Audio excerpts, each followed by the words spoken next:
Okay, so this is the right X-axis mount. It also has the mount for the stepper motor for the X-axis. This part printed with a little bit of crap. When I get this working, I'm going to reprint all the parts with PETG, so I'll reprint this. This was printed with Amazon Basics filament, which do not recommend. It's absolute crap. But it did let me print these parts. A lot of failures, but eventually I got all the parts printed. Pieces of conduit here for the X-axis. Mount for the stepper motor, and the belt will go in through here.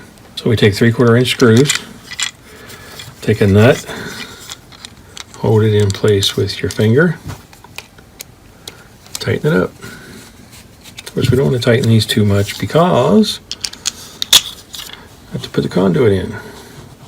So put in a 3/4 inch screw. I tried 1/2 inch screws in these, and they're just not long enough without compressing those, and I didn't want to compress them until I had the conduit in place, so I'm using 3/4. The next step in the right X mount would be to install stepper motor. So let's do that.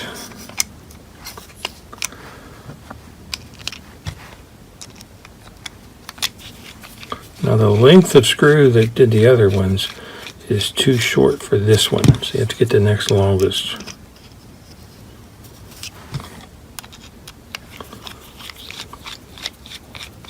So after the second one's in,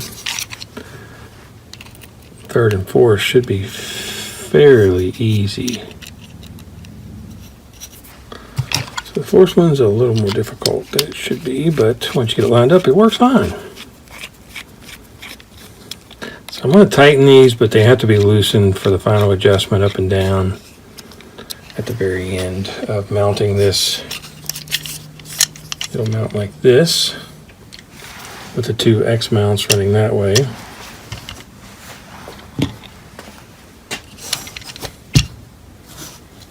So there is the right X mount. All references to left and right are from the back of the printer to be consistent with the Piper directions.